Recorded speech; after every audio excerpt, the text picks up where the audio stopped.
नमस्कार. Jaishankar Maheshwari YouTube channel वरती तुमचे सर्वांचे सहर्ष स्वागत. आपला आजचा विषय आहे 100% मी इंग्लिश बोलणारच पार्ट 3. तुम्ही जर चॅनल वरती नवीन असाल तर प्लीज चॅनलला लाईक आणि सबस्क्राईब अवश्य करा.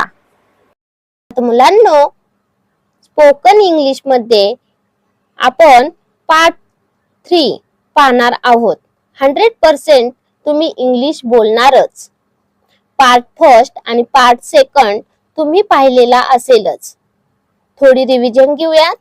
पार्ट फर्स्ट मध्ये आपण पाहिलं होतं I am, we are, you are चा यूज कसा होतो किंवा I am, we are, you are पासून सेंटेन्स कसे बनवतात ते पाहिलं होतं. आय एम एक वचन आहे, वी आर अनेक वचन आहे, यू आर तू आहेस, तुम्ही आहात एक वचन आणि अनेक वचन मध्ये आपण यापासून सेंटेन्स बनवू शकतो. तसेच पार्ट सेकंड मध्ये काय पाहिलं होतं, ही इज तो आहे, सी इज ती आहे, इट इज हे आहे, दे आर ते आहेत. हे ह्यांपासून सेंटेन्स कसे बनवले जातात ते आपण पाहिलं होतं. ही इज शक्यतो आपण पुरुषांसाठी मुलांसाठी वापरतो. सी इज हे आपण महिलांसाठी मुलींसाठी वापरतो. इट इज आपण वस्तूंसाठी प्लेसेस साठी यूज करतो. तसेच दे आर हे अनेक वचन आहे. दे आर फ्रेंड्स म्हणजे एक वचन नसून अनेक वचन, अनेक मुले एकत्र येणे किंवा अनेक वचनीसाठी प्लुरल साठी आपण दे आर यूज करतो. तसेच आजच्या भागात आपण पाहणार आहोत हॅव, हॅज अँड हॅड चा यूज कसा करतो. सेंटेन्स बनवण्यासाठी आपण हॅव, हॅज अँड हॅड कसे यूज करणार ते पाहूयात. हॅव, हॅज अँड हॅड आपल्याला काय दर्शवतं, एखादी वस्तू आपल्याकडे असणे किंवा आपल्याला पाहिजे असणे. आणि हॅड आपण कशासाठी यूज करतो तर तो भूतकाळासाठी आपण यूज करतो. हॅव आणि हॅज प्रेझेंट काळ दाखवतो, तसेच हॅड हा भूतकाळ दाखवतो. हॅड यूज करताना आपण आपल्याकडे एखादी वस्तू असणे किंवा होती, माझ्याकडे खूप छान ड्रेस होता हे दर्शवण्यासाठी भूतकाळ दर्शवतो. तसेच त्यासाठी आपण हॅड यूज करतो. आपण हॅव आणि हॅज कुठे यूज करतो ते पाहूयात. He has, she has, it has use करतो. तसेच हॅव कुठे यूज करतो, I have, you have, we have, they have use करतो. आपण कधी असं यूज करत नाही. आय हॅज बोलतो का, नाही बोलत. यू हॅज बोलतो का, नाही बोलत. तर हे तुम्ही स्पेशली लक्षात ठेवा. ही च्या पुढे नेहमी हॅजच येतो, सी च्या पुढे नेहमी हॅजच येतो, इट च्या पुढे नेहमी हॅजच येतो आणि आय च्या पुढे नेहमी हॅव, यू च्या पुढे नेहमी हॅव, वी च्या पुढे नेहमी हॅव आणि दे च्या पुढे नेहमी हॅवच येतो. हे तुम्ही जर लक्षात ठेवलं तर तुम्हाला हॅज आणि हॅव कुठं वापरायचं ते नक्की लक्षात येईल. आणि हॅज हेच आपण निगेटिव्हली कसं लिहू शकतो, हॅज नॉट म्हणजे हॅजंट. किंवा हॅव कसं लिहितो आपण, हॅव नॉट म्हणजे हॅवंट, माझ्याकडे ते नाहीये. हे दर्शवण्यासाठी आपण काय म्हणतो, हॅवंट, हॅजंट. स्पेशली तुम्ही हे लक्षात ठेवा, ही, सी, इट च्या पुढे नेहमी हॅज वापरायचं आणि आय, यू, वी, दे च्या पुढे नेहमी हॅव यूज करायचं. आता आपण काही एक्झाम्पल्स पाहूयात हॅव आणि हॅजचे. हॅव आणि हॅज नेहमी आपल्याकडे एखादी वस्तू असणे किंवा आपल्या वस्तूवरती आपला हक्क दर्शवतो. आता एक्झाम्पल पाहूयात आपण. माझ्याकडे एक वही आहे. हेच तुम्ही इंग्लिश मध्ये कसं बोलणार? I have a notebook. वहीचा अर्थ काय होतो इंग्लिश मध्ये? नोटबुक. आणि माझ्याकडे आहे हे दर्शवण्यासाठी आपण काय यूज करतो? I have. तिच्याकडे निळ्या रंगाचा ड्रेस आहे. She has a blue colour dress. She च्या पुढे नेहमी आपण हॅज दर्शवतो. She has a blue colour dress. आता आपण इंग्लिश सेंटेन्स पाहूयात. ते मराठीमध्ये कसं कन्वर्ट करणार? They have a swimming pool. They have. They have means त्यांच्याकडे. त्यांच्याकडे स्विमिंग पूल आहे. He has a beautiful phone. त्याच्याकडे एक सुंदर फोन आहे. We have a great English teacher. आमच्याकडे इंग्लिशचे उत्तम शिक्षक आहेत. ग्रेट म्हणजे उत्तम, टीचर म्हणजे शिक्षक. वी हॅव म्हणजे आमच्याकडे. हॅवचा अर्थ काय दर्शवतो? आपल्याकडे असणे. It has a hole near the window. Window म्हणजे काय? खिडकी. नियर म्हणजे जवळ. खिडकी जवळ एक छिद्र आहे. होल म्हणजे छिद्र. त्यासाठी तुम्हाला मराठी इंग्लिश अर्थ माहित असणे गरजेचे आहे. I have a new phone. माझ्याकडे नवीन फोन आहे. आता मी तुम्हाला मराठी वाक्य देते. तेच तुम्ही इंग्लिश मध्ये कसे कन्वर्ट कराल?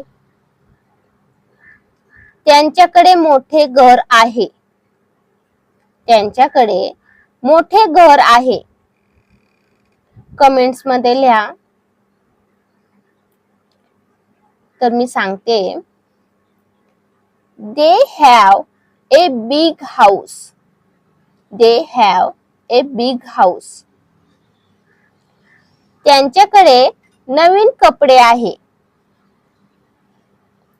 त्याच्याकडे नवीन कपडे आहे. तर त्याच्याकडे साठी काय वापरणार आपण? ही. नवीन साठी काय वापरणार? न्यू. कपडे म्हणजे ड्रेस. तर तुम्ही सेंटेन्स कसं तयार करणार? ही हॅज ए न्यू ड्रेस. तिच्याकडे पाळीव कुत्रा आहे. आपण आता पाहिलं पाठीमागच्या व्हिडिओमध्ये त्याच्याकडे, तिच्याकडे म्हणजे ही आणि सी चा वापर आपण कुठे करायचा ते आपण पाहिलं. तर आता तुम्ही सेंटेन्स तयार करा. तिच्याकडे पाळीव कुत्रा आहे. काय येईल? She has a pet dog. कुत्र्यासाठी काय? डॉग. पाळीवसाठी काय? पेट. माझ्या मित्राकडे गणिताचे पुस्तक आहे. तेच तुम्ही इंग्लिश मध्ये सेंटेन्स कसं बनवाल? My friend has a math book. शाळेकडे मोठे मैदान आहे. शाळेकडे मोठे मैदान आहे.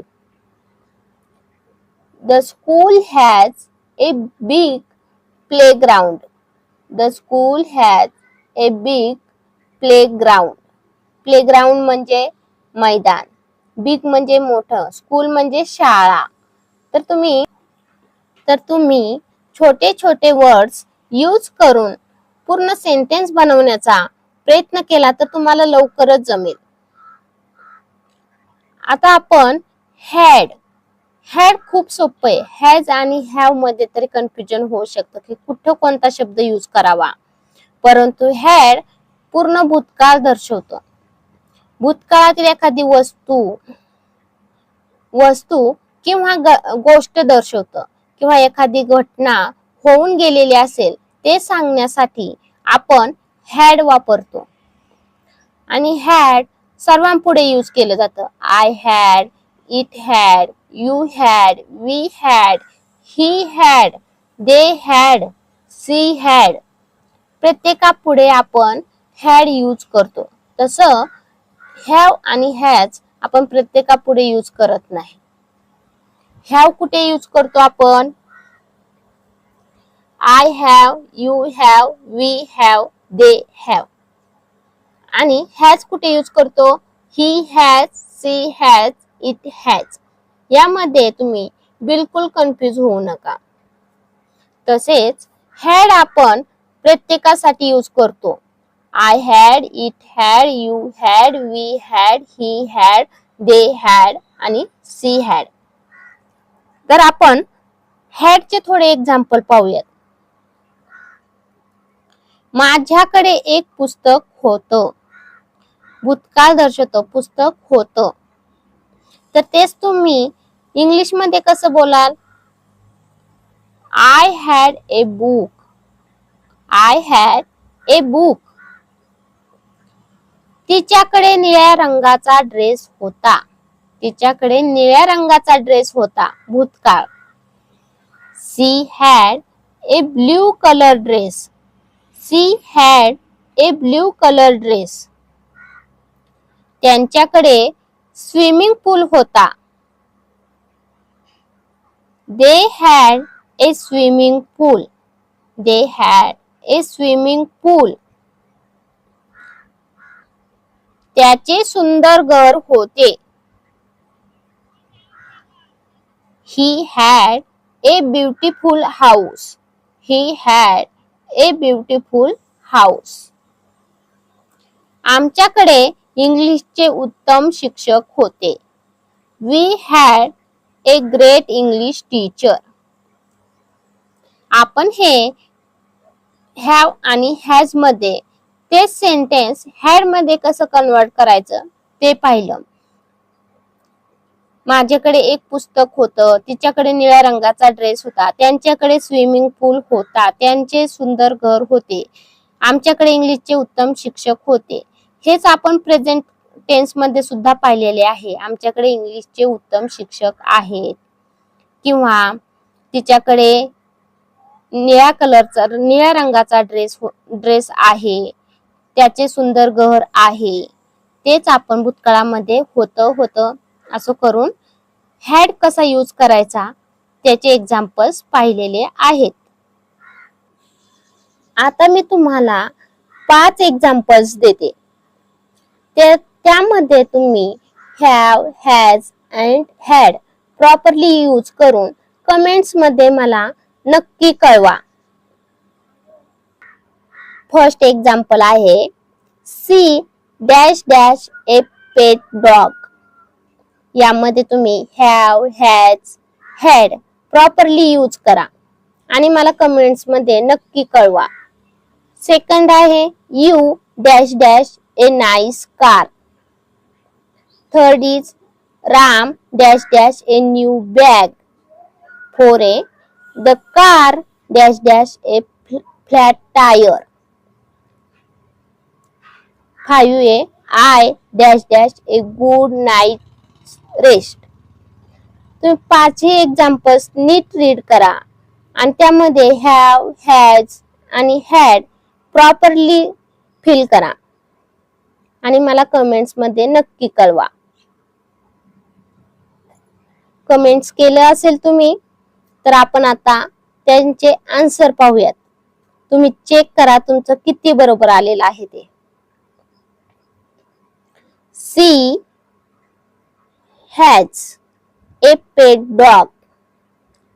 You have a nice car. Ram has a new bag.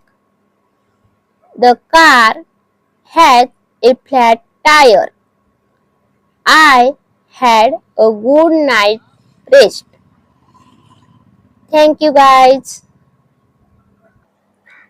चला तर मुलांनो, तुम्हाला माझा आजचा व्हिडिओ कसा वाटला ते तुम्ही कमेंट्स मध्ये नक्की कळवा व माझ्या चॅनेलला लाईक आणि सबस्क्राईब अवश्य करा व शेजारील बेल आयकॉन वरती क्लिक करा म्हणजे तुम्हाला माझ्या नवीन व्हिडिओचे नोटिफिकेशन मिळत राहील।